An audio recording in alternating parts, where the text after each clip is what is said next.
Hey y'all, it's Cameron here with Emerson Property Management. Every week I bring you tools, tactics, strategies, lessons I've learned, things that have helped me build up a sizable rental portfolio in about 2 years and now manage that portfolio. Today, guys, I want to talk about expenses on your rental property. And if you get discouraged, like I have been in the past, with expenses mounting up on your property, tune in because I'll give you a perspective or something to look at to determine whether you should keep the property or maybe get rid of it. We got to look at the returns of real estate holistically. So that's what we're going to be talking about today. Before I get into that, y'all, if you guys find this stuff valuable, if you like it, like, subscribe, share it. It helps us out. We do this for free, and I appreciate any feedback or anything that you might have as well. If you guys disagree or want to see something different or have a different perspective, just comment below, and I'll get back with you for sure. Okay, y'all. So let's talk about this. For y'all people that have a rental property, and you guys know that expenses are all up and down and can be inconsistent. The cash flow is definitely inconsistent. Expenses are mounting up and you're wondering, should I keep this thing? Is it worth it? I'm putting money into this. I'm getting discouraged. Taxes and insurance have gone up and I don't know if I should really keep this property. It's becoming a liability. It's becoming frustrating. So this is the way I look at it. Now, I'm going to show you my handy dandy whiteboard. You guys know I always have a nice little chicken scratch on my whiteboard. There's a lot on here, so bear with me. First, over here, this is years. So we're going to say this is about 5 years. First one is cash flow. And cash flow is basically your income or your rent minus your expenses. Income minus expenses. So that would be your rent minus your expenses. Appreciation. So that is the growth of your property. Now, before I go any further, did a video why real estate wins. You guys can see that up here on all the benefits, not just cash flow, not just appreciation, but all the benefits that rental properties provide. So if you guys are curious on how many different facets of real estate there are and how they can benefit you or make you money, check out that video. But we're just going to talk about these two. So cash flow, that's one. Appreciation, I always underwrite properties at 2% appreciation. You're never going to get burned in that. The average is 3 to 5. I underwrite, if I'm going to buy a rental property, a little more conservatively at 2%.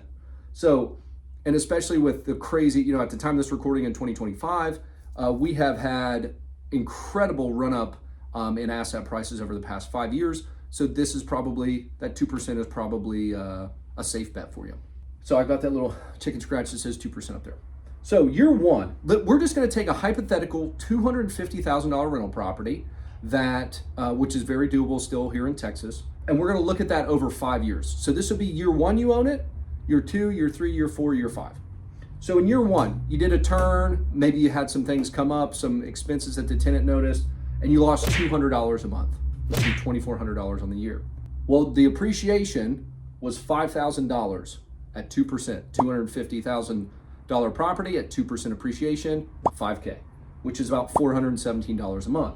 The next year, let's say that tenant stayed and renewed. Our average length of tenancy is between 3 and 4 years. Tenant renewed, you maybe had something else come up, you didn't make any money. Maybe you had a little rent increase, but property taxes jumped, you're kind of flat. Maybe you had some unknown plumbing issue come up, who knows? You made no money. Year 3, you made $100 a month. Year 4, you lost $100, you had a big capital expense, or maybe you had to turn the property again because that tenant moved out. And then in year 5, you got some more rent increase. Maybe you did a capital improvement. You made $150 a month on average. So your net over that 5 years is negative $50 a month. Now stay with me here. So that means you lost $600 in cash flow over 5 years of owning this property. If you were to look at that in isolation, you would say, why would I ever invest in real estate to lose $600 for over the course of 5 years? That is a terrible investment. And if there was no other benefits with real estate, I would 100% agree with you. But we got appreciation over here that we got to take into consideration amongst the other benefits I mentioned in that video. So appreciation year 1. And again, this is going to be average. I understand that markets go up and down. 2% is our average, but this is super conservative. Remember that. Year 1, it's $5,000. Year 2, it goes to $5,100 because it's not making 2% on the $250. It's making 2% on the $255. Then it goes to $5,200, then $53, then $54.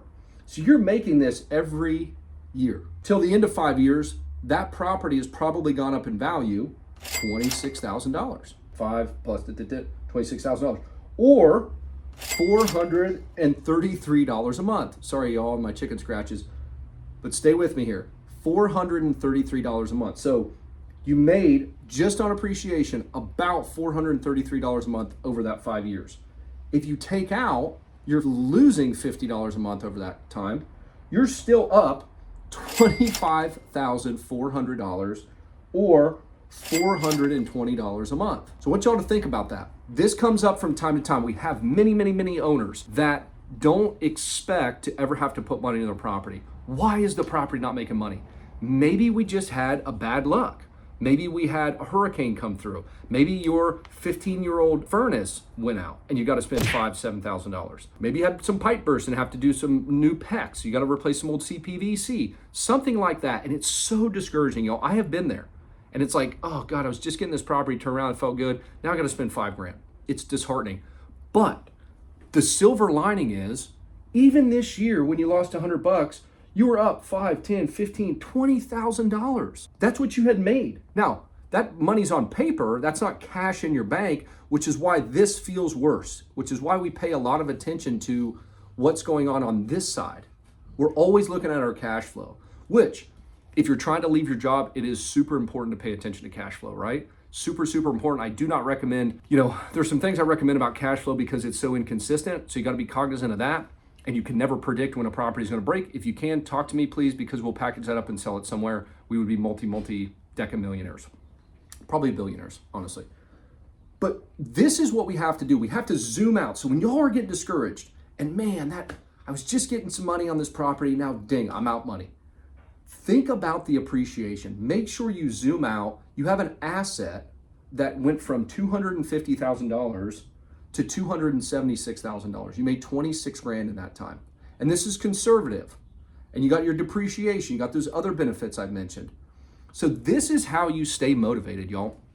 If your property makes you nothing, but it goes up $5,000 to $10,000 a year, you have made a lot of money, especially if you buy 2, 3, 4, 5 properties and continue to hold them for 10, 15, 20 years. Real estate, if you can make it through the first 5 years of real estate, that is the tipping point. That's when your rent growth, your expenses, you're in a good spot. You understand the property, you know your risks, you know whether that hot water heater is old and you're gonna have to replace it. You know if the HVAC system's good or not. You know if the roof is good. And now you have a bigger and better plan to understand what's gonna go on with this property. In the first few years, you're still figuring it out. You had a big turnover to get that tenant in, or maybe you bought it occupied and have to turn and get a tenant out and do an eviction or something. So you have a lot of costs in the front end. And real estate's very unforgiving. It can be if you jump in and out. It's illiquid. The costs are expensive to get out of real estate. So to summarize, y'all, zoom out. Look at all the ways that you make money in real estate. Understand that just losing a little bit of money on maintenance and repairs doesn't mean that you should sell the asset. If the property is not appreciating and it is in a C-class, D-class neighborhood, and the value is staying stagnant or going down and you're losing money, you got to get out of that. But once you put in that new furnace, once you put in those new windows, once you replumbed it and put in that new PEX, you're good on that stuff for 10, 15, 20, 30 years. So don't get discouraged by expenses. Zoom out. Think back to why you're doing this. What is the goal? Hold it for 5 years at least, then make a call. And be patient, y'all. Real estate is a super rewarding game if you are patient. If you are not and you want the instant gratification, it can be very, I say hurtful. It can hurt your pocketbook. So I hope that was helpful, y'all. If you guys get discouraged, this is what you need to look at. Zoom out. If it wasn't helpful, let me know, y'all, and I'll see y'all next week. Thanks.